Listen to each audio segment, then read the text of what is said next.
Salut tout le monde. Comme je l'avais annoncé la fois passée, aujourd'hui je vais parler de l'éducation sur le plan économique de la population en général et des apprenants en particulier. En réalité, l'enseignement en milieu scolaire nous apprend le savoir-vivre et le savoir-faire sur le plan social, environnemental et sanitaire.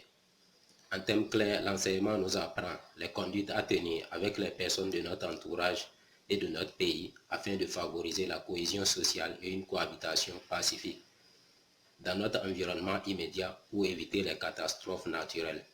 Et enfin, les règles à respecter pour éviter les problèmes de santé. Donc l'enseignement nous inculque des connaissances qui favorisent notre bien-être sur les trois plans précités. Et nous constatons que l'enseignement laisse de côté un domaine très capital qui permet aux habitants d'un pays de subvenir à leur subsistance. Il s'agit de quel domaine? C'est le domaine économique. Parlons de l'économie avant de revenir sur l'éducation. L'économie peut être définie comme la production, la distribution et la consommation des biens dans un groupe humain. Et l'activité économique consiste à produire des biens pour soi-même et pour autrui et à les échanger.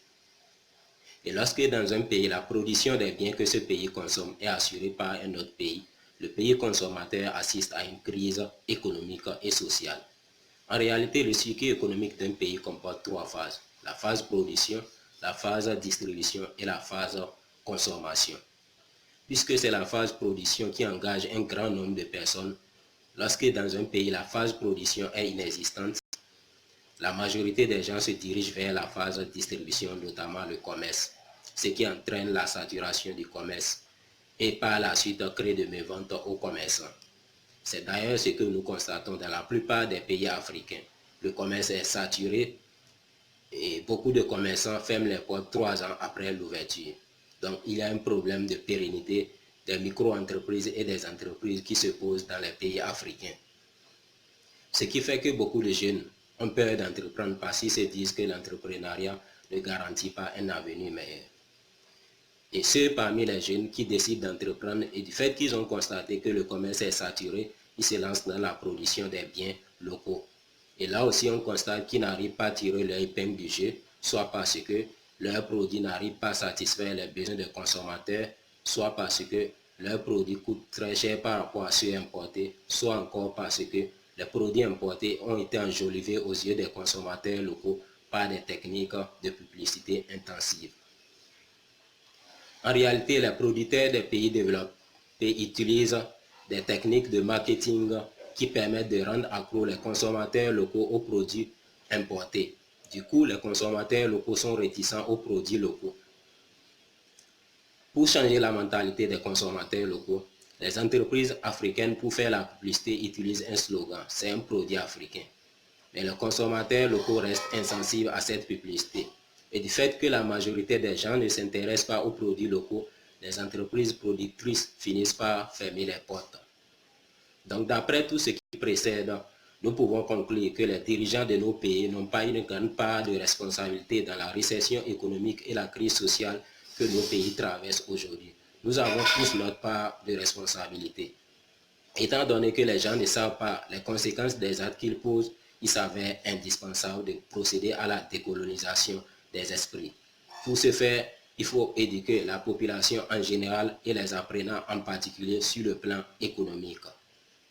Parlons de l'éducation des apprenants. Pour réussir l'éducation des apprenants sur le plan économique, il faudrait commencer par les éduquer depuis le primaire, par des chants et poésies. Par exemple, les enseignants peuvent composer une poésie qui contienne les expressions suivantes.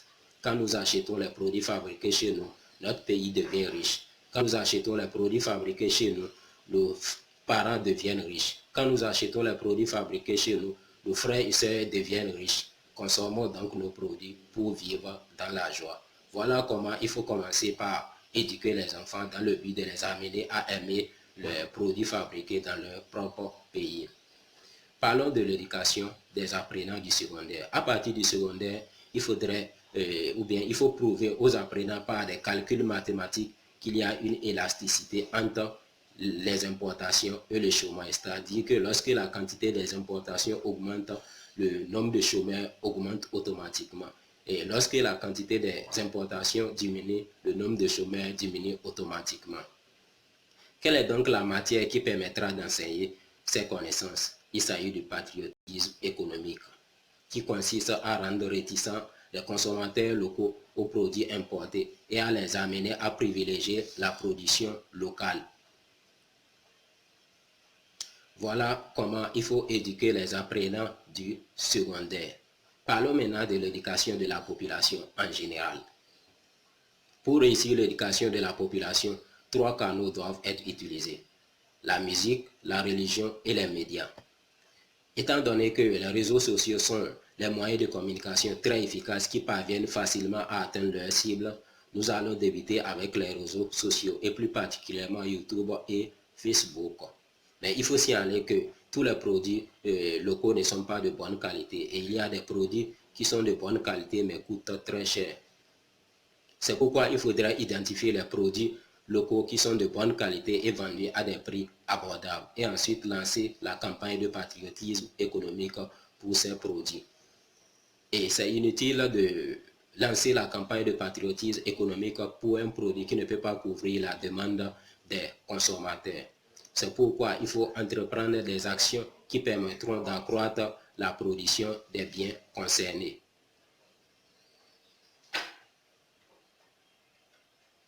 Donc pour la prochaine vidéo, je vais parler des produits qui sont concernés et les actions à entreprendre pour promouvoir ou pour accroître la production de ces produits.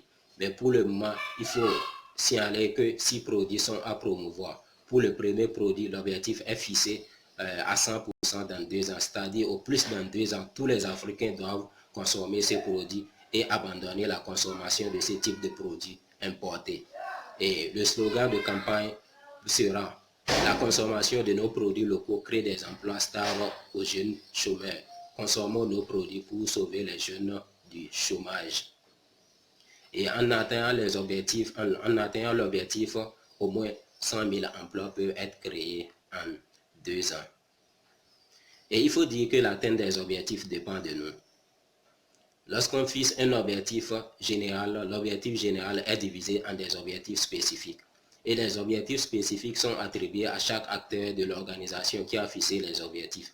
Et chaque acteur de l'organisation contribue à la réalisation de l'objectif général par l'intermédiaire d'objectifs spécifiques. Si je prends l'exemple d'une entreprise, lorsqu'une entreprise fixe un objectif général, l'objectif général est divisé en des objectifs spécifiques. Et les objectifs spécifiques sont attribués à chaque employé. Donc, chaque employé contribue à la réalisation de l'objectif général par l'intermédiaire de l'objectif spécifique. L'objectif spécifique confié à l'employé est appelé la mission de l'employé. Revenons sur le plan économique. Étant donné que tous les habitants d'un pays sont considérés comme des agents économiques de ce pays, nous avons tous une mission sur le plan économique. En l'occurrence, pour l'atteinte de l'objectif général, qui est la seule garantie pour notre bien-être. Et la mission consiste tout simplement à opter pour la consommation ou bien pour l'achat du bien local concerné et à abandonner la consommation de ce type de produits importés. Donc, œuvrons pour le bien-être commun, donnons la priorité à la priorité et nous allons parvenir à la prospérité économique. Parlons maintenant du deuxième type de produit. Le deuxième type de produit va remplacer à hauteur de 50% un produit local fabriqué par les grosses industries de nos pays. Et cela dans le but de favoriser le partage équitable des richesses. Puisqu'on constate que le produit à promouvoir, la production plutôt du produit à promouvoir ne nécessite pas beaucoup de moyens, donc beaucoup de personnes peuvent se lancer dans la production de ce produit. Parlons maintenant du troisième produit. Le troisième produit ne va pas remplacer un produit, mais prendra la tête à un produit importé. Puisqu'on constate que le produit importé est en troisième position dans un groupe de produits. Et ces produits concourent à la satisfaction du même besoin. Par exemple, si quelqu'un vient acheter le produit qui est en première position, qu'il ne trouve pas, il demande le deuxième produit. Et si le deuxième produit aussi est fini, il demande le troisième produit. Donc, nous allons mener une action ou des actions qui permettront d'amener en troisième position le produit à promouvoir et le produit importé va prendre la 4e place et c'est ça qu'on appelle privilégier la production locale. Parlons maintenant du 4e produit. Le 4e produit va remplacer à hauteur de 70% un produit importé. Donc pour les deux derniers produits, nous n'allons pas fixer d'objectif pour le moment. Pour le premier et le 3e produit, l'objectif est fixé dans 2 ans, c'est-à-dire au plus dans 2 ans, l'objectif doit être atteint.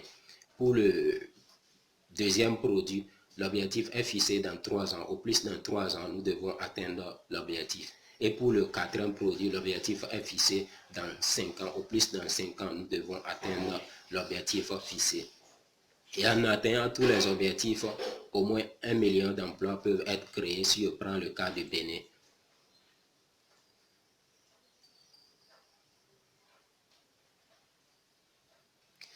Pour atteindre les objectifs dans le délai, il faudrait associer le patriotisme social au patriotisme économique. C'est quoi le patriotisme social?